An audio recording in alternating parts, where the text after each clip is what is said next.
வணக்கம் நேயர்களே. இந்த ஆண்டு வருமான வரி கணக்கு தாக்கல் செய்வதற்கு டிசம்பர் 31 கடைசி நாள். அதற்குள்ளாக இந்த ஆண்டுக்கான வருமான வரி கணக்குகளை தாக்கல் செய்ய வேண்டும். இந்த ஆண்டு வருமான வரி கணக்கு தாக்கல் செய்வதில் சில நடைமுறைகள் மாற்றப்பட்டுள்ளன. ஓல்டு ரெஜிமெண்ட், நியூ ரெஜிமெண்ட் என 2 பிரிவாக உள்ளன. இதுபோல பல்வேறு சந்தேகங்கள் வருமான வரி கணக்கு தாக்கல் செய்பவர்களுக்கு உள்ளது. இது போன்ற சந்தேகங்களை தெரிந்து கொள்வதற்காக ஆடிட்டர் திரு முரளி அவர்கள் நம்முடன் இருக்கிறார். அவரிடம் பேசுவோம், வாருங்கள். வணக்கம் சார். வணக்கம் சார். இந்த வருஷம் வருமான வரி தாக்கல் செய்யறவங்களுக்கு அடிப்படையான ஒரு சந்தேகம் என்னன்னா, ஓல்டு ரெஜிமெண்ட், நியூ ரெஜிமெண்ட் அப்படின்னு சொல்றாங்க. அந்த ரெண்டுக்கும் என்ன வித்தியாசம்? அது நிறைய நேயர்களுக்கு, நிறைய மக்களுக்கு குழப்பமா இருக்கு. முதல்ல அது என்ன, இருவருக்கு என்ன வேறுபாடு, அதை நீங்க முதல்ல சொல்லுங்க சார். அதாவது ஃபினான்ஸ் ஆக்ட் 2020ல ஹானரபிள் ஃபினான்ஸ் மினிஸ்டர் ஒரு இது லான்ச் பண்ணாங்க. என்னன்னு கேட்டீங்கன்னா, முன்ன ஒரே ஒரு டைப் ஆஃப் கால்குலேஷன் தான் இருக்கும் இன்கம் டாக்ஸ்ல. இப்போ நியூ டாக்ஸ் ரெஜிம்னு போட்டு reduced income tax rates, for example up to 2,50,000 வரைக்கும் எக்ஸம்ஷன், டோட்டல் எக்ஸம்ஷன் இன்கம் டாக்ஸ்ல 2,50,000 5 லட்சம் வரும்பொழுது, ஃபர்ஸ்ட் ஸ்லாப் வரும்பொழுது ஓல்டு ரெஜிம்ல 5%, புது ரெஜிம்லயும் அதே 5% தான். பட் 5 லட்சத்துக்கு மேல போகும்போது 5 lakhs to 7,50,000 எடுக்கும் பொழுது 20% வரும் ஓல்டு ரெஜிம்ல, பழைய சிஸ்டம் பிரகாரம். அதை 10% குறைச்சிட்டாங்க. நியூ ரெஜிம்ல 10% குறைச்சிட்டாங்க, 20ல இருந்து 10. அதே மாதிரி நீங்க 10 lakhs to 12,50,000 எடுத்தீங்கன்னா 30% இருந்தது 20% குறைஞ்சிடுது உங்களுக்கு. அண்ட் 12,50,000 இருந்து 15 lakhs வரைக்கும் உங்களுக்கு டாக்ஸபிள் இன்கம் இருந்ததுன்னா 30% முன்ன இருந்தது, இப்ப 25%. தட் மீன்ஸ் ஸ்லாப்ஸும் அதிகமா பண்ணிருக்கிறாங்க நியூ ரெஜிம்ல, டாக்ஸேஷன் ரேட்டும் குறைச்சிருக்கிறாங்க. ஆனா அதுல என்ன ஒரு அட்டாச்டு லைபிலிட்டி அப்படின்னு கேட்டீங்கன்னா, முன்ன இருந்த டிடக்ஷன்ஸ் இருக்கு பாருங்க, சேலரி பீப்புளுக்குன்னு சில கழிவுகள், எக்ஸம்ஷன்ஸ், டிடக்ஷன்ஸ் கொடுத்துட்டு இருந்தாங்க. அந்த எக்ஸம்ஷன்ஸ் அண்ட் டிடக்ஷன்ஸ்ல கிட்டத்தட்ட 70 டிடக்ஷன் ரிமூவ் பண்ணிட்டாங்க புது ரெஜிம்ல. அதாவது நீங்க 80C எடுப்பீங்க, எல்ஐசி கொடுப்பீங்க, ப்ராவிடன்ட் ஃபண்ட் கொடுப்பீங்க, பப்ளிக் ப்ராவிடன்ட் ஃபண்ட் இருக்கும், என்எஸ்சி இருக்கும், யூனிட் லிங்க்டு இன்சூரன்ஸ் பிளான் இருக்கும், இன்ட்ரெஸ்ட் ஆன் ஹவுசிங் லோனோட பிரின்சிபல் ரீபேமெண்ட் இருக்கும். இந்த மாதிரி டிடக்ஷன்ஸ் எல்லாம் டோட்டலா எடுத்துருவாங்க அண்டர் தி நியூ ரெஜிம்ல. Simple calculation, this is your income, இந்த ஸ்லாபுக்கு இந்த ரேட்டு, இதை கட்டிட்டு நீங்க போயிடுங்க. That means you will get more residual இது கிடைக்கும் உங்களுக்கு. சேவிங்ஸ் டாக்ஸ்ல எவ்வளவு சேவ் ஆகுதோ நீங்க பிளாக் பண்ணிடுறீங்க. அண்டர் தி ஓல்டு ரெஜிம்ல என்னன்னு கேட்டீங்கன்னா, நம்ம இன்வெஸ்ட் பண்ணுவோம், சில அந்த கழிவுகள் டிடக்ஷன்ஸ் கிடைக்கிறதுக்காக சிலது நம்ம இன்வெஸ்ட் பண்ணுவோம். அந்த இன்வெஸ்ட் பண்ணும் பொழுது என்ன ஆகும் கேட்டீங்கன்னா, உங்களோட லிக்விடிட்டி குறையுது, உங்களோட டேக் ஹோம் சேலரின்னு சொல்லுவாங்க இல்லைங்களா, அது உங்களுக்கு குறையுது. அண்டர் தி நியூ ரெஜிம்ல என்ன பண்றாங்கன்னு கேட்டீங்கன்னா, நீங்க it is open to you, நீங்க என்ன இன்வெஸ்ட்மெண்ட் வேணா போட்டுங்க, we are not bothered. நீங்க பிளெக்சிபிள் ஆப்ஷன் போட்டுங்க, மியூச்சுவல் ஃபண்ட்ஸ்ல போட்டுங்க, உடனே போட்டுட்டு எடுக்கிற மாதிரி எடுத்துங்க, எது வேணா நீங்க போட்டுங்க. ஆனா once you adopt this, அந்த டிடக்ஷன்ஸ், எக்ஸம்ஷன்ஸ் இல்லாம ஸ்ட்ரைட்டா நாங்க கால்குலேட் பண்ணிட்டு அந்த ரெடியூஸ்டு டாக்ஸ் நீங்க கொடுத்தா போதும்.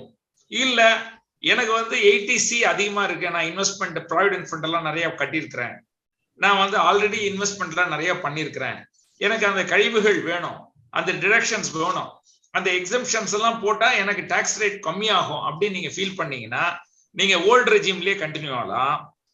இல்ல எனக்கு எந்த இன்வெஸ்ட்மெண்ட் இல்ல, புதுசா ஒருத்தர் எம்ப்ளாய்மெண்ட் ஜாயின் பண்றாரு, அவருக்கு அந்த ப்ராவிடன்ட் ஃபண்ட் இது இன்னும் கமிட்மெண்ட் எதுவும் இல்ல சார், எனக்கு நான் பிளாட் ரேட் எவ்வளவு ரெடியூஸ் ரேட்டை கட்டிட்டு நான் போயிடுறேன், அது எனக்கு அட்வான்டேஜ் அப்படின்னு சொல்லுவாங்க. இதுதான் difference between the old tax regime and the new tax regime. கழிவுகள் இல்லாமல், டிடக்ஷன்ஸ் இல்லாமல், எக்ஸம்ஷன்ஸ் இல்லாமல் நான் ரெடியூஸ்ட் ரேட்டை கட்டிட்டு நான் வந்துடுறேன் அப்படின்னு சொன்னா அது நியூ ரெஜிம். இல்ல எனக்கு நான் ஆல்ரெடி எடுத்தது இருக்கு, நான் ஆல்ரெடி கமிட்மெண்ட் இருக்கு, ஹவுசிங் லோன்லாம், அந்த ஹவுசிங் லோன் நான் செல்ஃப் ஆக்குபைடு ப்ராப்பர்ட்டிக்கெல்லாம் நான் இன்ட்ரெஸ்ட் கட்டுறேன், எனக்கு அது இன்ட்ரெஸ்ட் சேலரியில் அட்ஜஸ்ட் பண்ணா எனக்கு பெனிஃபிஷியல் அப்படின்னு ஃபீல் பண்ணீங்கன்னா ஓல்டு ரெஜிம்ல கண்டினியூ ஆகலாம். இதுதான் டிஃபரன்ஸ். அப்பனா ஒரு அடிப்படையான விஷயத்த புரிஞ்சுக்கலாமா சார்? கொஞ்சம் யாருக்கு டேக்ஸ் வருதோ அவங்க எல்லாமே நியூ ரெஜிமுக்கு போறது பெஸ்ட். அதாவது அடிப்படையான 5 லட்சத்துக்கு மேல சம்பளம் வாங்கக்கூடியவங்க டேக்ஸ் வந்து ஒரு 5ல இருந்து 7 லட்சம் அந்த மாதிரி வரக்கூடியவங்க வந்து நியூ ரெஜிமெண்ட்டுக்கு போறது நல்லா இருக்கும். மற்றபடி வழக்கமா இருக்கவங்க 5 லட்சத்துக்கு கீழே இருக்கவங்க ஓல்டு ரெஜிமெண்ட்ல தொடர்றது கரெக்டா இருக்குமா? அதாவது இது வந்து ஒன்லி சேலரி பீப்புளுக்கு மட்டும் கிடையாது. இது வந்து சேலரி பீப்புளுக்கு மட்டும் இல்ல, எல்லாருக்குமே இண்டிவிஜுவல் அண்ட் HUF ரெண்டு பேருமே ஆட் பண்ணலாம் அந்த ஸ்கீம். நியூ டாக்ஸ் ரெஜிம இண்டிவிஜுவல்ஸ் அண்ட் HUF பண்ணலாம், பிசினஸ் பண்றவங்க கூட பண்ணலாம்.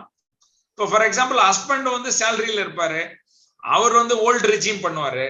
ஒய்ஃப் வந்து இன்வெஸ்ட்மெண்ட் எல்லாம் பண்ணிருக்க மாட்டாங்க, ப்ராவிடன்ட் ஃபண்டோ இதோ பண்ணிருக்க மாட்டாங்க. அவங்களுக்கு வந்து new tax regime within the ஃபேமிலியே பாத்தீங்கன்னா ஹஸ்பண்ட் சேலரி அதிகமா வாங்குறாங்க, அவங்களுக்கு அந்த எக்ஸம்ஷன்ஸ் டிடக்ஷன்ஸ்க்கெல்லாம் இன்வெஸ்ட்மெண்ட் பண்ணிருப்பாரு, அவர் வந்து ஓல்டு ரெஜிமுக்கு போகலாம். இப்போ ஒய்ஃப் அவங்க வந்து சப்போர்ட்டிவா தான் இருக்காங்க உங்களுக்கு, அவங்களுக்கு அந்த அளவுக்கு இன்கம் இல்ல அவங்களுக்கு, அவங்க வந்து ரெடியூஸ் ரேட் போகலாம். ஏன்னா அவங்க இன்வெஸ்ட்மெண்ட்லாம் எதுவும் பண்ணிருக்க மாட்டாங்க உங்களுக்கு அவங்களோட பேர்ல, அவங்க வந்து நியூ டாக்ஸ் ரெஜிம் அடாப்ட் பண்ணிக்கலாம். உங்கள்கிட்ட அதிகமா நமக்கு வந்து இன்வெஸ்ட்மெண்ட் இருக்கு அப்படிங்கிற மட்டும் பண்ணா போதும், எதுவும் இல்லைன்னா இதற்காக பண்ண தேவை இல்லாதவங்க வந்து நியூ டாக்ஸ் ரெஜிமெண்ட் எடுத்து ரெஜிமெண்ட். ஆமா ஆமா ஆமா, இதுல ஃபிளெக்சிபிலிட்டி ஏன்னு கேட்டீங்கன்னா நீங்க வந்து இன்கம் டாக்ஸ் டிடக்ஷன் பண்ணணும்னா சில இன்வெஸ்ட்மெண்ட் தான் பண்ண முடியும். அந்த சில இன்வெஸ்ட்மெண்ட் பாத்தீங்கன்னா பிளாக் ஆகுது, டைம் வந்து எவ்வளவு நாள் யூ ஆர் கெட்டிங் லாக்ட் இன் பீரியட்னு இருக்கு, லாக் இன் பீரியட்னு சொல்லுவோம். அந்த லாக் இன் பீரியட் இல்லாம எவ்வளவு இன்வெஸ்ட்மெண்ட்ஸ் இருக்கு. பட் இதை டாக்ஸ் சேவ் பண்ணணும்ன்றதுனால நிறைய பேர் வந்து அந்த லாக் இன் இன்வெஸ்ட்மெண்ட்டுக்கு போறாங்க இல்லைங்களா. அது இல்லாம நீங்க எதுல வேணா போலாம், இதுல அந்த இன்க்ரீஸ்ட் லிக்விடிட்டி கையில இருக்கிறதுனால. இப்ப நம்ம ஒருத்தர் வந்து இன்னைக்கு வருமான வரி கணக்கு தாக்கல் பண்றாரு, தாக்கல் பண்றவரும் முதல்ல என்ன விஷயங்கள்லாம் பார்க்கணும், இப்போ இருக்க நடைமுறையில முதல்ல என்ன விஷயம்லாம் பார்க்கணும்? ஏன்னா நிறைய பேர் இப்போ வந்து சேலரைஸ்டு பர்சன் வந்து நிறைய பேர் ஆன்லைன்லேயே பண்றாங்க. அப்ப ஆன்லைன்ல பண்ணும்போது முதல்ல அடிப்படையான விஷயங்கள் எந்த விஷயங்கள்லாம் கவனிக்கணும் சார்? முதல்ல வந்து எந்த ஃபார்மை சூஸ் பண்றோம் அது ரொம்ப முக்கியம்.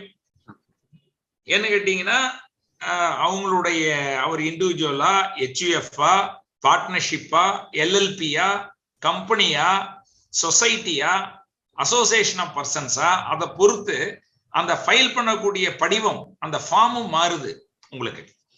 ஸோ அந்த விஷயத்துல பாத்தீங்கன்னா இப்போ ரெசிடென்ட் இண்டிவிஜுவல்ஸ் சேலரி இன்கம் வந்து அப் டு 50 lakhs வரைக்கும் உங்களுக்கு இன்கமே வந்து அப் டு 50 lakhs வரைக்கும் இருக்கு. இன்கம் ஃப்ரம் சேலரி, ஒரு house property, income from other சோர்சஸ்ல இன்ட்ரெஸ்ட் மட்டும் இருக்கு அப்படின்னு சொன்னா ஃபார்ம் நம்பர் 1 அப்படின்னு சொல்லுவோம்.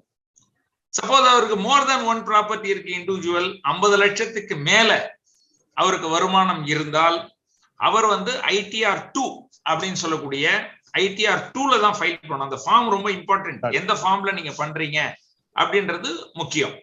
இப்ப இதே வந்து profits and gains from business இருக்கிறவங்கன்னா அது வந்து ஃபார்ம் நம்பர் 3 உங்களுக்கு. பிரிசம்டிவ் டாக்ஸ்னு சொல்லுவாங்க, ஒரு பர்சன்டேஜ்ல நீங்க பே பண்ற மாதிரி பிரிசம்டிவ் டாக்ஸ் ஆட் பண்றவங்க வந்து ITR 4.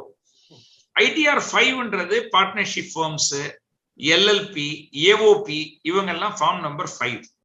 Companies, private limited company, public limited company, listed company, இந்த மாதிரியான கம்பெனிஸ்னு சொன்னாலே ITR 6. ITR 7 எடுத்தீங்கன்னா ட்ரஸ்ட், சேரிட்டபிள் இன்ஸ்டிடியூஷன், சொசைட்டிஸ். அதனால எந்த ஃபார்ம் நீங்க அசஸியுடைய நேச்சரை பொறுத்து, அவங்களுடைய இன்கமை பொறுத்து, கேபிட்டல் கெயின்ஸ் இருக்கா, கேபிட்டல் கெயின்ஸ் இல்லையா, மோர் தென் 1 ப்ராப்பர்ட்டியா, இல்ல ஒரு ப்ராப்பர்ட்டி தான் இருக்குதா, இன்கம் உங்களுக்கு இண்டிவிஜுவலா இருந்தா உங்களுக்கு டோட்டல் இன்கம் 50 லட்சத்துக்கு மேல போகுதா கம்மியா, இதை பொறுத்து அந்த ஃபார்மும் மாறுது. அதனால அந்த ஃபார்மை முதல்ல நீங்க சூஸ் பண்ணணும், அது ஃபர்ஸ்ட் பாயிண்ட். செகண்ட் பாயிண்ட் என்னன்னு கேட்டீங்கன்னா இப்போ வந்து artificial intelligence and data analytics அப்படின்றத இன்ட்ரோடியூஸ் பண்ணிருக்கிறாங்க. அதுல என்னன்னா டேட்டா கேப்சர் வந்து கவர்மெண்டே பண்ணிடுறாங்க. Based on your Aadhaar, based on your PAN, அவங்களே வந்து they are able to capture உங்களோட இன்வெஸ்ட்மெண்ட்ஸ் எல்லாம் என்னென்ன அப்படின்ட்டு. இது பார்க்கும்பொழுது பாத்தீங்கன்னா ஃபார்ம் நம்பர் 26 AS அப்படின்னு சொல்லுவோம். அந்த உங்களோட பேன் நம்பர் எடுத்தீங்கன்னா ஒவ்வொரு பேனுக்கும் ஃபார்ம் நம்பர் 26 ASன்றது ஜென்ரேட் ஆகும். இந்த 26 ASல எடுத்தீங்கன்னா இப்போ கரண்ட்லி இப்ப இந்த வருஷத்துல நீங்க 26 இயர்ஸ் பாத்தீங்கன்னா ஈவன் ஃபாரெக்ஸ், சப்போஸ் உங்களோட சன் வந்து ஃபாரின்ல இருந்து ஒரு அமௌண்ட் அனுப்புறாரு, உங்க பேங்க்ல இருக்கு, அதை வச்சு நீங்க ஃபாரெக்ஸ் டாலர் வாங்குறீங்க, அந்த டாலர் வாங்குறதும் கேப்சர் ஆயிடும். இல்ல ஒரு யூனிட்ஸ் வாங்குறீங்க, மியூச்சுவல் ஃபண்ட்ஸ், ஒரு purchase and sale of property, எது இருந்தாலும் அதுல வந்து 26 இயர்ஸ்ல கேப்சர் ஆயிடும். ஃபார்ம் நம்பர் 15G 15H கொடுக்குறோம். டிடிஎஸ் பிடிக்க கூடாது, என்னுடைய இன்ட்ரெஸ்ட்ல இருந்து சுந்தரம் பினான்ஸ்ல நான் போட்டுக்கிறேன், அதுல டிடிஎஸ் பிடிக்க கூடாது, சீனியர் சிட்டிசன் ஒரு ஃபார்ம் கொடுக்குறாங்கன்னு வச்சுங்க, அந்த இதுவும் வந்துடும். எது ஃபார்ம் 15G கொடுத்துருக்கீங்க, ஃபார்ம் 15H கொடுத்தது எனக்கு வந்து பிடிக்க கூடாது, டிடிஎஸ் பிடிக்க கூடாது அப்படின்னு நீங்க கொடுக்குறீங்க பாருங்க, அது கூட வந்துடும். டிடிஎஸ் பிடிச்சாலும் வந்துடும். அதனால complete history of the tax statements 26 ASல உங்களுக்கு வந்துடும். அதை தவிர இந்த நவம்பர் 2021ல government of India finance ministry ஒரு 2 நியூ ப்ரொவிஷன் எடுத்துட்டு வந்திருக்கிறாங்க. ஒன்னு வந்து ஆனுவல் இன்ஃபர்மேஷன் ஸ்டேட்மெண்ட், AIS அப்படின்னு சொல்லுவாங்க. இன்னொன்னு வந்து TIS, tax payer information summary அப்படின்னு சொல்லிட்டு. ஃபார்ம் நம்பர் 26 இயர்ஸ் எல்லாருக்கும் தெரியும், அது நடைமுறையில ஆல்ரெடி இருக்குது. பட் இந்த 2 ஸ்டேட்மெண்ட் வந்து நவம்பர் மாசம் கொண்டு வந்திருக்கிறாங்க கவர்மெண்ட். இதுல கம்ப்ளீட் ஹிஸ்டரியா வந்துடும். இப்போ வந்து ஒரு சேவிங்ஸ் பேங்க் அக்கௌண்ட் இருக்கு, நான் 10 சேவிங்ஸ் பேங்க் அக்கௌண்ட் வச்சிருக்கிறேன். ஒன்னு இன்ஆபரேட்டிவா இருக்கும், ஒன்னு வந்து ஆபரேட்டிவா இருக்கும், ஒன்னு சேலரி கிரெடிட் பண்ணிருப்போம், ஒன்னு ஒய்ஃப் குழந்தைங்களோட ஜாயிண்ட் இதா இருக்கும், எய்தர் சர்வைவர் அக்கௌண்ட் இருக்கும், எல்லாமே இதுல வந்துடும். அதுல வர சின்ன சின்ன இன்ட்ரெஸ்ட் கூட உங்களுக்கு வந்துடும். அதே மாதிரி டிவிடெண்ட் வந்து டாக்ஸபிள் ஆயிடுச்சு இந்த வருஷத்துல இருந்து. Till last year it was exempt from tax. முன்ன வந்து 10 லட்சம் வரைக்கும் டிவிடெண்ட்டுக்கு வந்து டாக்ஸ் கிடையாது. இந்த வருஷம் ₹1 இருந்தாலும் டாக்ஸபிள். அப்ப 26 இயர்ஸ் வந்து பாஸ்புக் மாதிரி பிக்கா இருக்கும். ஏன்னு கேட்டீங்கன்னா உங்களுக்கு ₹100 டிவிடெண்ட் வந்தாலும் அதுல இருந்து கழிச்சிருவாங்க. சோ அது எல்லாமே உங்களுக்கு அந்த ஃபார்ம் நம்பர் 26 இயர்ஸ்ல உங்களுக்கு வந்துடும். அந்த டிவிடெண்ட் வந்து டாக்ஸபிள் இந்த வருஷம். போன வருஷம் வந்து அப் டு 10 lakhs வரைக்கும் இட் வாஸ் எக்ஸம்ட். அதனால இது வந்து ஒரு சேஞ்ச். அதனால நீங்க வந்து ரிட்டர்ன் ஃபைல் பண்றதுக்கு முன்னாடி என்ன பார்க்கணும்னு சொன்னீங்க பாருங்க. 26X பார்க்கணும், ஆனுவல் இன்ஃபர்மேஷன் ஸ்டேட்மெண்ட் பார்க்கணும், TIS tax payer information statement அதையும் பார்க்கணும். ஒன்னு வந்து கன்சாலிடேட்டடா இருக்கும். டாக்ஸ் பேயர் இன்ஃபர்மேஷன் ஸ்டேட்மெண்ட்ன்றது கன்சாலிடேட்டா இருக்கும். அதாவது இன்சைட் போர்ட்டல், நீங்க இன்கம் டாக்ஸ் டிபார்ட்மெண்ட்டுக்கு போனீங்கன்னா அங்க இன்சைட் போர்ட்டல் ஒன்னு இருக்கும். அந்த இன்சைட் போர்ட்டல்ல tax payer information summary TIS, annual information statement ரெண்டும் இருக்கும். பாத்தீங்கன்னா அதுல வந்து கம்ப்ளீட் ஹிஸ்டரியா வந்துடும். அதுல சப்போஸ் உங்களுக்கு இல்லாதது கூட சம்டைம் இருக்கலாம். தவறுதலா அந்த டேட்டா கேப்சர்ல சப்போஸ் உங்களுக்கு சம்பந்தம் இல்லாம அங்க இருந்ததுன்னா நீங்க அதை ப்ரொடெஸ்ட் பண்ணலாம். அதை நீங்க எடுத்துக்கணும்னு அவசியம் இல்லை. அவங்க என்ன பண்றாங்கன்னா கரெக்டான அந்த பேன் நம்பரும் கரெக்டா இது கொடுத்தா அதை கரெக்டா கேப்சர் பண்ணி வந்துடும். இப்ப நிறைய பேர் ரிட்டர்ன் நாங்க ஆல்ரெடி ஃபைல் பண்ணிட்டோம். எங்களுடைய கிளைண்ட்ஸ் நிறைய பேருக்கு ஃபைல் பண்ணிட்டோம். இப்பதான் இந்த நவம்பர்ல இன்ட்ரோடியூஸ் பண்ணாங்க. இந்த நவம்பர்ல இன்ட்ரோடியூஸ் பண்ணும் பொழுது சில பேங்க் ஸ்டேட்மெண்ட் கிளைண்டே மறந்துருப்பாங்க. என்ன கேட்டீங்கன்னா அவங்க வேற இடத்துல சர்வீஸ்ல இருப்பாரு, சேலரியில இருப்பாரு. இப்ப பாம்பேல இருந்து இங்க டிரான்ஸ்பர் ஆயிருக்காரு 3 வருஷத்துக்கு முன்னாடி. அப்ப அவருடைய அந்த சேலரி அக்கௌண்ட் இருக்கு பாருங்க, அதை மூடாமையே இங்க வந்திருப்பாரு. அங்க இருக்கிற பேலன்ஸை இங்க டிரான்ஸ்பர் பண்ணிருக்கணும். இது அதே அக்கௌண்ட் ஓபன் பண்ணிருக்கா. அவர் என்ன பண்ணுவாரு, வேற பிரான்ச் ஓபன் பண்ணிடுவார். இல்ல வேற ஒரு எம்ப்ளாய்மெண்ட் ஜாயின் பண்றாருன்னா அந்த எம்ப்ளாயர் எந்த பேங்க் அக்கௌண்ட் வச்சிருக்கிறாரோ அங்க ஓபன் பண்ணிடுவாங்க. அப்போ அந்த பழைய அக்கௌண்ட் அப்படியே இருக்கும். அதுல ஏதாவது ஒரு பேலன்ஸ் இருக்கும், 20,000 30,000, அதுக்கு இன்ட்ரெஸ்ட் இருக்கும். இவர் என்ன பண்ணணும், அந்த இன்ட்ரெஸ்ட இவருடைய இன்கத்துல சேர்த்து அதுக்கேற்ற மாதிரி அவர் பணத்தை கட்டணும். அட்வான்ஸ் டாக்ஸோ ஏதோ ஒண்ணு கட்டணும். அவர் கட்டல அப்படின்னு சொன்னா இன்கம் எஸ்கேப்மெண்ட் ஆயிடும் உங்களுக்கு. அதான் ரொம்ப இம்பார்ட்டன்ட். முன்ன வந்து பழைய சிஸ்டத்துல வந்து அவருடைய டோட்டல் பிக்சர் வந்து தெரியாது. இன்னைக்கு வந்து ஆனுவல் இன்ஃபர்மேஷன் ஸ்டேட்மெண்ட் எல்லாம் எடுத்தீங்கன்னா 26 இயர்ஸ் எடுத்தீங்கன்னா உங்களுடைய டிடிஎஸ் பிடிச்சது எது, எந்தெந்த ஹெட்ல பிடிச்சிருக்கிறாங்க இதெல்லாம் வரும். ஃபார்ம் நம்பர் 16 சேலரி பீப்புள் அதெல்லாம் அதுல வரும். பட் இந்த ஆனுவல் இன்ஃபர்மேஷன் ஸ்டேட்மெண்ட் ஒரு ஜாதகமே வரும் கம்ப்ளீட்டா. அவர் என்னெல்லாம் பண்ணாரு, பினான்சியல் டிரான்சாக்ஷன்ஸ் என்னெல்லாம் என்டர் பண்ணாரு, எல்லாமே அதுல வந்துடும் உங்களுக்கு. அதனால இது வந்து அவங்க மறந்தாலும் கூட அதை கரெக்டா கரெக்டா அந்த ஸ்டேட்மெண்ட் நம்ம இன்கம் டாக்ஸ் ரிட்டர்ன்ல இன்க்ளூட் பண்றதுக்கு ஒரு வாய்ப்பு. அவருக்கு சம்பந்தம் இல்லாதது ஏதாவது அதுல இருந்ததுன்னா அவர் ப்ரொடெஸ்ட் பண்ணலாம். You will not take it, அது எனக்கு சம்பந்தம் இல்லை அப்படின்னு சொல்லி அவர் சொல்லலாம். இது வந்து புதுசா கொண்டாந்த சிஸ்டம். இது what I have told you, AAS and TAS னு சொல்லுவாங்க. சொல்லுங்க சார். சரிங்க சார். இப்போ இந்த மாதிரி ஒரு ஆர்டிபிஷியல் இன்டெலிஜென்ஸ் மூலமா நம்மளுடைய தகவல்கள் வந்து அதுல ரெஜிஸ்டர் ஆகி நம்மளுடைய இப்போ நம்ம அக்கௌண்ட்ல இன்கம் டேக்ஸ் போர்ட்டல்ல நம்ம போய் பார்க்கும்போது அதுலேயே நிறைய நமக்கு என்னென்ன ஒர்க்கு அப்படிங்கிறது, என்னுடைய இன்கம் என்ன, நம்முடைய என்ன டிடக்ஷன் இருக்கு அப்படிங்கிறத அதே காட்டுது. அந்த ஆங்கிள் மாத்திரமா சப்மிட் பண்ணா போதுமா, இல்லைன்னா ஏதாவது நீங்க போய் ஆனுவல் ஸ்டேட்மெண்ட்டை பார்த்து அதுல எதுவும் மிஸ் ஆயிருக்கா அப்படிங்கறதையும் கண்டிப்பா பார்க்கணுமா? கட்டாயம் பார்க்கணும். அதாவது இதுல வராதது ஏதாவது இருந்தாலும் அவர் சேர்க்கணும். That is is application. இதுதான் ஃபைனல்ன்றது கிடையாது. பட் அவர் எங்கெல்லாம் வந்து அவருடைய பேன் நம்பர் கொடுத்திருக்கிறாரோ, எந்தெந்த டிரான்சாக்ஷன் எல்லாம் அவருடைய இது இருக்கோ எல்லாத்தையும் கேப்சர் பண்றாங்க. அதுல கேப்சர் பண்ணாம இருந்தாலும் கூட இவர் அதை வாலண்டியரா இவர் டிக்ளேர் பண்ணணும். கண்டிப்பா அது ஒண்ணு, அதுல இருக்கிறத கட்டாயம் அவர் காட்டணும். அதை தவிர்த்து வேற ஏதாவது, சப்போஸ் ஒரு கம்பவுண்டிங் ஆஃப் இன்ட்ரெஸ்ட் ஏதாவது இருக்கலாம், கியூமுலேட்டிவ் டெபாசிட் போட்டிருக்கலாம், அந்த இன்ட்ரெஸ்ட் இதுல வராம இருக்கலாம் உங்களுக்கு. ஓகே, சோ அதனால அதுக்கு அந்த இன்ட்ரெஸ்ட் ஏதாவது கியூமுலேட்டிவ் இருந்து ஒரு மர்கன்டைல் சிஸ்டம் ஃபாலோ பண்ணியிருந்தாருன்னா, நாட் கேஷ் சிஸ்டம், தென் எவ்வளவு இன்ட்ரெஸ்ட் அக்யூமுலேட் ஆகுதோ அந்த எஃப்டில அதையும் ஒரு இன்கமா காட்டணும். இதுல வரலன்னா கூட உங்களுக்கு. அதே மாதிரி கேபிட்டல் கெயின்ஸ் எடுத்தீங்கன்னாலும் சேல் ஆஃப் ஷேர்ஸ், செக்யூரிட்டிஸ் எல்லாம் இருக்கும். சிலது வந்து நான் வந்து நம்ம ரிலேட்டிவ்க்கு யாராவது வித்திருப்போம், டிமேட் அக்கௌண்ட்ல மட்டும் டிரான்ஸ்ஃபர் பண்ணிருப்போம் உங்களுக்கு, not through the stock exchange. But suppose என்னோட ஷேரை வந்து நம்ம ஃபேமிலிலேயே வேற யாருக்காவது வித்திருப்போம், அது சப்போஸ் அதுல கேப்சர் ஆகலைன்னா கூட நம்ம வந்து டியூட்டி பவுண்ட் டு ஷோ, நம்மளுடைய ரிட்டர்ன்ல அதை காட்டணும்.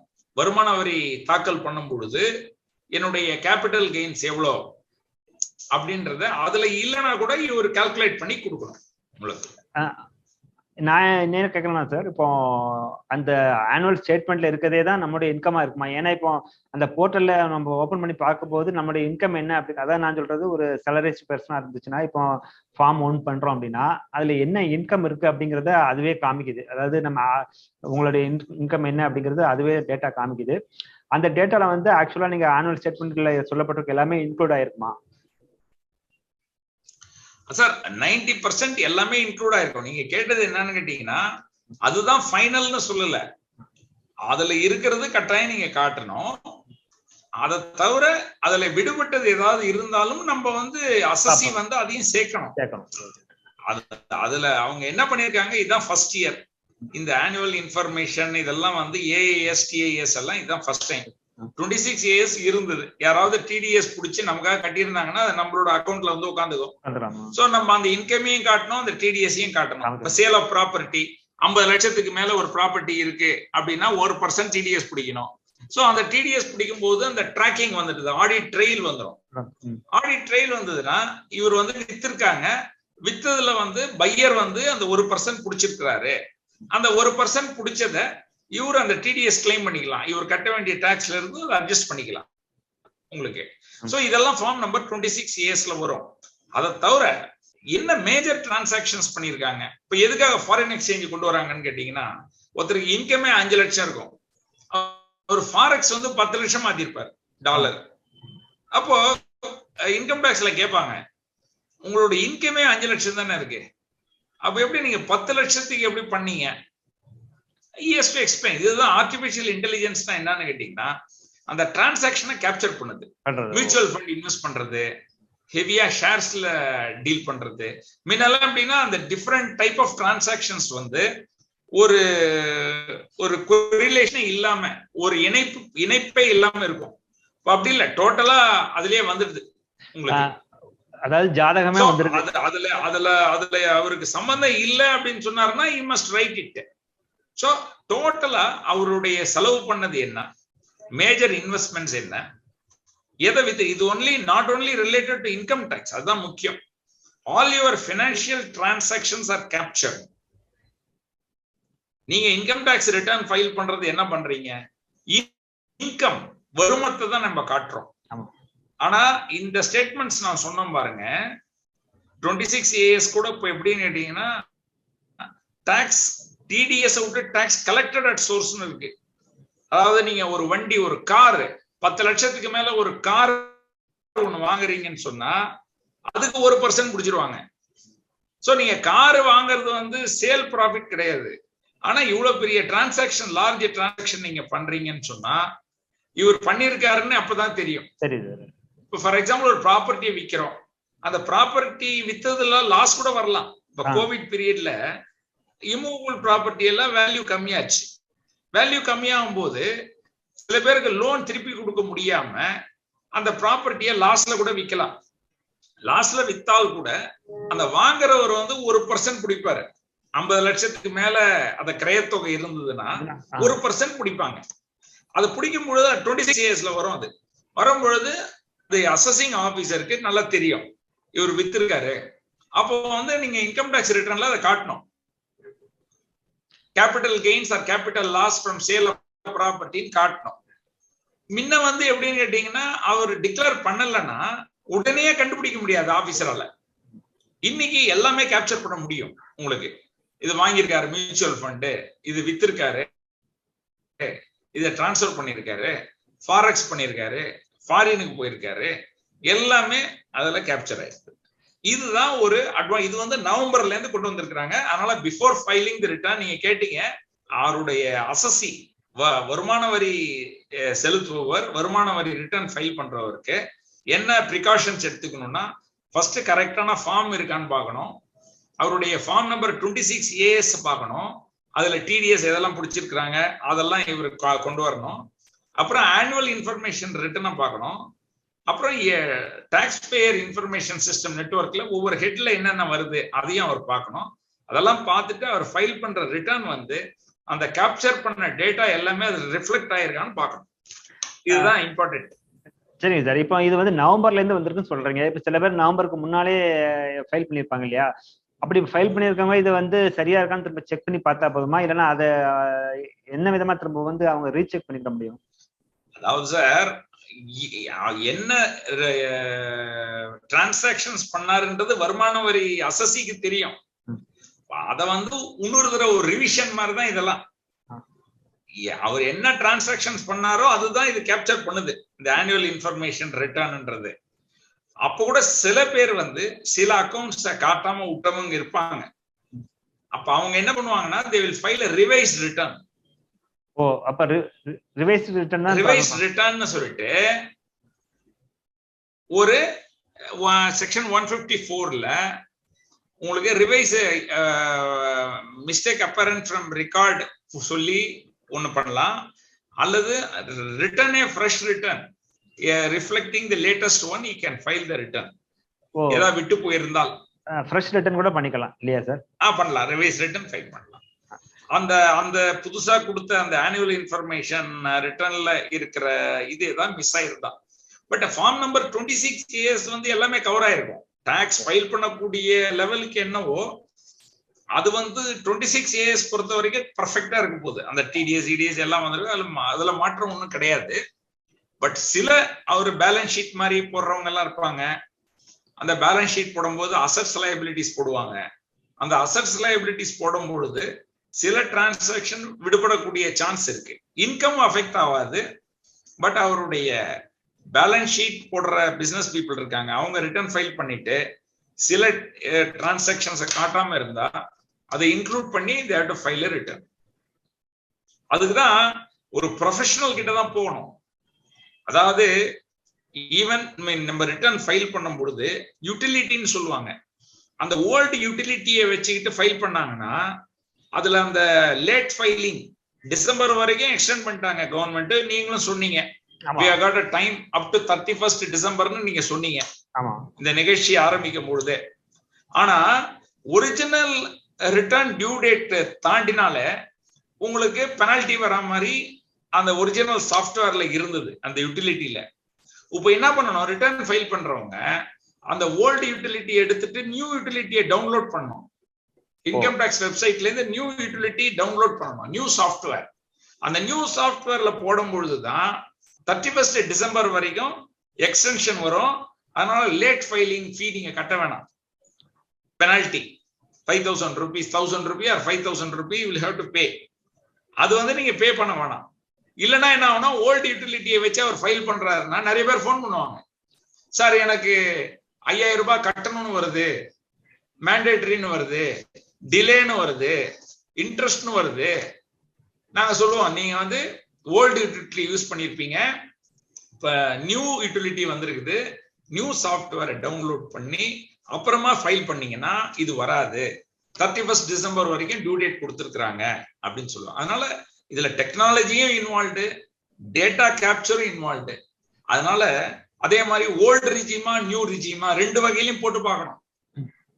சில பேர் என்ன பண்ணுவாங்கன்னா, beginning of the year employer கேட்பாரு, நான் வந்து உங்களுக்கு டிடிஎஸ் பிடிக்கணும், மாசம் மாசம் சம்பளத்துல டிடிஎஸ் பிடிக்கணும், நீங்க புது ரெஜிம் நியூ டாக்ஸ் ரெஜிம்ல வரீங்களா, ஓல்டு டாக்ஸ் ரெஜிம்ல வரீங்களா அப்படின்னு கேட்பாங்க. இவரு இந்த ஹரியில வந்து கால்குலேஷன் எல்லாம் பண்ணாமையே பிகினிங்லயே ஏப்ரல்லயே நான் வந்து புது ரெஜிம் ஒத்துக்கிறேங்க அப்படி சொல்லுவார். அப்புறம் ரிட்டர்ன் ஃபைல் பண்றதுக்கு எங்க கிட்ட வரும்பொழுது இப்ப டிசம்பர்னு வச்சுங்க, இப்போ வந்து வரும்பொழுது நாங்க சொல்லுவோம், சார் நீங்க எதுக்கு நியூ டாக்ஸ் ரெஜிம் போட்டீங்க, old tax regime more acceptable, more favouring for you, நீங்க நிறைய டாக்ஸ் வந்து வரி வந்து உங்களுக்கு மிச்சப்படுத்தலாம் அப்படின்ன உடனே அதை நம்ம மாத்திக்கலாம். ஒரிஜினலா எம்ப்ளாயர் கிட்ட வேற மாதிரி கால்குலேஷன் இருந்தால் கூட நீங்க ரிட்டர்ன் ஃபைல் பண்றதுக்கு முன்னாடி நீங்க மறுபடியும் மாத்திக்கலாம். நீங்க நியூன்னு ஆட் பண்ணியிருந்தா கூட ஓல்டுன்னு நம்ம அதுல டிக்ளேர் பண்ணி நீங்க மாத்திக்கலாம். இது வந்து ஒரு வரவேற்கத்தக்க ஒரு சேஞ்ச். இது வந்து பீப்புள் ஷுட் அண்டர்ஸ்டாண்ட் திஸ். அதனால எம்ப்ளாயீஸ் வந்து ஐயோ எம்ப்ளாயர் கிட்ட நான் தவறி போய் கொடுத்துட்டேனே மாத்த முடியுமா அப்படின்னு சொல்லி நீங்க கவலைப்பட வேண்டிய அவசியமே கிடையாது. அதை எப்போ வேணா மாத்திக்கலாம் நீங்க. இது ஒரு வரவேற்கத்தக்க ஒரு சேஞ்ச். ஓகே சார், நம்ம கடைசியா ஒரு கேள்வி. இப்போ வந்து இன்கம் டேக்ஸ் வந்து ஃபைல் பண்ணக்கூடியவங்கள அதை பெரும்பாலான இருக்கக்கூடியவங்க இந்த ஃபார்ம் 1ல வரக்கூடியவங்களுடைய நிறைய பேருடைய கேள்வி வந்து இந்த வீடு விஷயமா காட்டக்கூடியது இருக்கு இல்லையா, அதாவது வாடகையை காட்டுறதா இல்ல சொந்த வீட்டுல இருந்தாங்கன்னா சொந்த வீட்டை காமிக்கிறதா, இந்த வீடு பத்தி நியூ ரெஜிமெண்ட்லையும் சரி இல்ல பழசுலையும் சரி ஏதாவது மாற்றங்கள் இருக்கா, எதுல வந்து பெனிஃபிட் எது சார் இருக்கு? ஏன்னா நிறைய பேருடைய கேள்வி இது இருக்கு. நான் சொன்னேன், ஒரு ப்ராப்பர்ட்டி மட்டும் இருந்தா ஃபார்ம் நம்பர் 1, மோர் தென் 1 ப்ராப்பர்ட்டி இருந்தா ஃபார்ம் நம்பர் 2, பிசினஸ் பீப்புளா இருந்தா ஃபார்ம் நம்பர் 3. இப்ப என்ன கொண்டு வந்திருக்கிறாங்கன்னா, முன்ன வந்து ஒரு ப்ராப்பர்ட்டி தான் செல்ஃப் ஆக்குபைடா இருக்க முடியும் டில் லாஸ்ட் இயர். இப்ப என்ன பண்ணிருக்காங்க, 2 ப்ராப்பர்ட்டி நீங்க செல்ஃப் ஆக்குபைடா காட்டலாம்னு வச்சிருக்காங்க. முன்ன வந்து டீம்டு லெட் அவுட்னு சொல்லுவான், ஒரு ப்ராப்பர்ட்டி நீங்க செல்ஃப் ஆக்குபைடா காமிங்க, இன்னொன்னு வந்து பூட்டி இருந்தால் கூட. இப்ப நான் ஊர்ல ஒரு வீடு வச்சிருக்கிறேன், இல்ல சென்னையில ஒரு வீடு இருக்கு, எனக்கு டிரான்ஸ்பர் ஆகி போச்சு, நான் பாம்பேக்கு போறேன். பாம்பேல ஒரு எதனால சார் இல்ல இந்த வருஷம் இப்ப கொரோனா பீரியட்ல நிறைய பேர் வந்து வீட்டுல இருந்து வேலை பார்த்தாங்க, இல்ல வெளியூர்களுக்கு போயிட்டாங்க. அப்ப அங்க நிறைய ஒரு வீடை வாடகைக்கு எடுத்திருந்தாங்க, இங்க வந்து சொந்த வீடு இருந்துச்சு. இப்ப நீங்க சொல்ற மாதிரி இந்த குழப்பங்கள் ரொம்ப இந்த வருஷம் ரொம்ப இருக்குது. அப்ப அதனாலதான் வீடுகள் வந்து எப்படி காமிக்கணும், அந்த இன்கம் டேக்ஸ் இதுல வந்து என்ன மாதிரி காமிக்கணுங்கிற ஒரு கேள்வி இருக்கு. அல்ல என்ன சேஞ்ச் இருக்குன்னு சொல்ல வரேன். என்ன சேஞ்ச் இருக்குன்னு சொன்னா, 2 ப்ராப்பர்ட்டிய நீங்க செல்ஃப் ஆக்குபைடா காட்டலாம். சோ அதனால முன்ன வந்து எப்படின்னா ஒரு ப்ராப்பர்ட்டி தான் காட்ட முடியும், இன்னொன்னுக்கு வந்து நோஷனல் ரெண்ட் காட்டணும். என்ன மார்க்கெட் வேல்யூவோ அந்த மார்க்கெட் வேல்யூவை நீங்க இன்கம் டாக்ஸ்ல காட்டணும். நான் எனக்கு 2 வரலன்னா கூட, எனக்கு 2க்கே நான் விடல, சும்மா நான் பூட்டி வச்சிருக்கேன், சொந்த வீடு இங்க இருக்கு, பட் கோவிட்னால நான் பூட்டி வச்சிருக்கிறேன், இல்ல எனக்கு வாடகைக்கு ஆள் வரல, நீங்க அதையும் செல்ஃப் ஆக்குபைடா வச்சுக்கலாம், 2 ப்ராப்பர்ட்டி வச்சுக்கலாம். அது ஒரு சேஞ்ச் ஒண்ணு கொண்டாந்து இருக்கிறாங்க இதுல. நம்ம அது ஒண்ணுதான் சேஞ்ச். ஃபார்ம்ஸை பொறுத்த வரைக்கும் ஒரு ப்ராப்பர்ட்டி இருந்தா ஃபார்ம் நம்பர் 1, மோர் தென் 1 ப்ராப்பர்ட்டி இருந்தா ஃபார்ம் நம்பர் 2, அந்த மாதிரி சேஞ்சஸ் இருக்கு ப்ராப்பர்ட்டி லிங்க்ட பொறுத்த வரைக்கும். ஆனா மை அட்வைஸ் என்னன்னு கேட்டீங்கன்னா, இப்போ வந்து it is not as simple. ஏன்னு கேட்டீங்கன்னா, அதை இன்ட்ரடியூஸ் பண்ணும் பொழுது சிம்பிளிஃபைடு ஸ்கீம்னு சொல்லிட்டு அவங்க அனௌன்ஸ் பண்ணாலும் கூட இட் இஸ் நாட் சிம்பிள். கேட்டீங்கன்னா ஒவ்வொருத்தரையும் நீங்க ஃபைல் பண்ணும்போது ஓல்டு டாக்ஸ் ரெஜிம்லயும் கால்குலேட் பண்ணிக்கணும், நியூ டாக்ஸ் ரெஜிம்லயும் பண்ணிக்கணும், எது பெனிஃபிட்னு பார்த்து அதை நம்ம சூஸ் பண்ணணும். அப்புறம் அந்த என்டையர் 26 இயர்ஸை கரெக்டா அனலைஸ் பண்ணி அதெல்லாம் இதுல சேர்த்திருக்குமான்னு பார்க்கணும். முன்ன சேலரி பீப்புள் என்ன பண்ணுவாங்க, அவங்களுடைய income from salary form number 16 எடுத்துட்டு வருவாங்க. ஏடிசி இன்வெஸ்ட்மெண்ட் வச்சிருப்பாங்க. ஹவுசிங் லோன் ஏதாவது இருந்ததுன்னா அந்த இன்ட்ரெஸ்ட் பெய்ட அந்த டிடக்ஷனா காட்டுவாங்க. அவங்களுடைய இன்ட்ரெஸ்ட் எத்தனை பேங்க் அக்கௌண்ட்ல இருக்கு, எந்தெந்த பேங்க்ல என்னென்ன இன்ட்ரெஸ்ட் வருது, எந்தெந்த கம்பெனில அவங்க வந்து ஷேர்ஸ் இன்வெஸ்ட் பண்ணி டிவிடெண்ட் வருது, அதெல்லாம் அவங்க காட்ட வேண்டிய அவசியம் இல்லை. பட் இப்போ அப்படி கிடையாது. இப்போ வந்து எப்படின்னு கேட்டீங்கன்னா, அவங்க ஏதாவது இன்ட்ரெஸ்ட் போட்டிருக்கலாம், சின்ன அமௌண்ட் போட்டிருக்கலாம், கோஆபரேட்டிவ் சொசைட்டில போட்டிருக்கலாம். எந்த அமௌண்ட்டுக்கும் அதுல வர இன்கத்தை வந்து கேப்சர் பண்ணிடுது அந்த ஆனுவல் இன்ஃபர்மேஷன் ஸ்டேட்மெண்ட்ல. பேங்க் வைஸ் அக்கௌண்ட் வைஸ் வந்துடுது அதுல. அதனால எல்லாத்தையும் அவர் காட்டணும். போ அதே மாதிரி கேபிட்டல் கெயின்ஸ் அவருக்கு ஒரு அப்போ வாங்கின சார் மியூச்சுவல் ஃபண்ட் 200 தான், சின்ன அமௌண்ட் வித்துட்டேன், அப்படி கிடையாது. அந்த வித்துதான் அதுல வந்துடும். ஸோ அது வந்துட்டும் இவர் இன்கம் டேக்ஸ்ல காட்டலன்னா it amounts to concealment. Under the old இதுல வந்து எனக்கு தெரியாது ஏதாவது ஒண்ணு சொல்லலாம். நான் இன்டென்ஷனலா வந்து எனக்கு அந்த மாதிரி இன்டென்ஷன் இல்ல, எனக்கு தெரியலன்னு சொல்லலாம். இப்ப அப்படி இல்ல. அவருடைய ஜாதகம் அவரே பாக்குறாரு 26 இயர்ஸ். அவரே ஆனுவல் இன்ஃபர்மேஷன் ஸ்டேட்மெண்ட் பாக்குறாரு, டாக்ஸ் பேயர் இன்ஃபர்மேஷன் ஸ்டேட்மெண்ட் அவர் பாக்குறாரு. பார்த்துட்டு அதுல அந்த டிரான்சாக்சன் பண்ணது கவர்மெண்ட் வந்து கேப்சர் பண்ணது உண்மை அப்படின்னா அதுல வர இன்கம் டாக்ஸ் இம்ப்ளிகேஷன் ஏதாவது வருமானம் இருந்தாலும் அதை வந்து டிக்ளேர் பண்ணணும் ரிட்டர்ன்ல. அவர் காட்டல அப்படின்னு சொன்னா you will become a willful defaulter. Under the ஓல்டில் அப்படி கிடையாது. ஸோ இதுதான் ஒரு இம்பார்ட்டன்ட் திங். ஏன்னா நீங்க ரிட்டர்ன் ஃபைல் பண்றதுக்கு முன்னாடி பப்ளிக் ஸ்டேட்மெண்ட் இன்சைட் நீங்க அதுல பாத்தீங்கன்னால இன்சைட்னு போட்டு வச்சிருப்பாங்க. இன்கம் டாக்ஸ் டிபார்ட்மெண்டோட வெப்சைட்ல போனீங்கன்னா இன்சைட்ல போனீங்கன்னா டாக்ஸ் பேயர் இன்ஃபர்மேஷன் சம்மரின்னு ஃபுல்லா வந்துருது. இன்ஃபேக்ட் நான் அந்த எக்ஸாம்பிளுக்கு அதே வச்சிருக்கிறேன். இதுல ஸ்கிரீன்ல வருமானு தெரியல.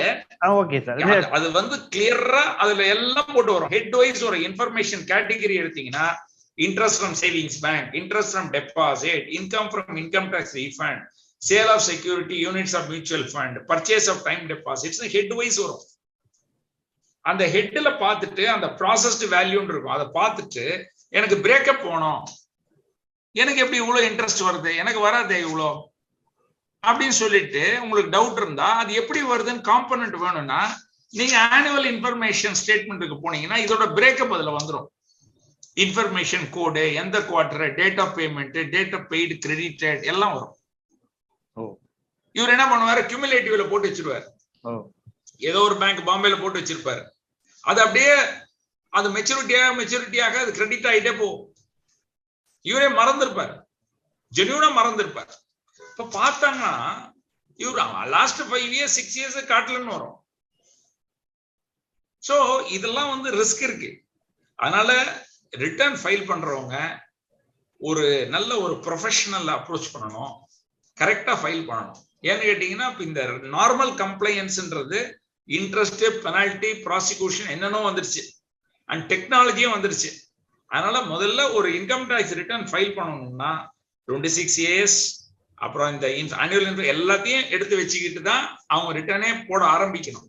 உங்களுக்கு இதெல்லாம் தான் ஒரு சேஞ்சஸ். ஓகே சார், ரொம்ப டீட்டெயிலா ரொம்ப விஷயமா சொன்னீங்க. அது போல இந்த வருஷம் என்ன மாற்றம் நடந்திருக்கு அப்படிங்கறது ரொம்ப விளக்கமா சொன்னீங்க. ரொம்ப நன்றி சார்.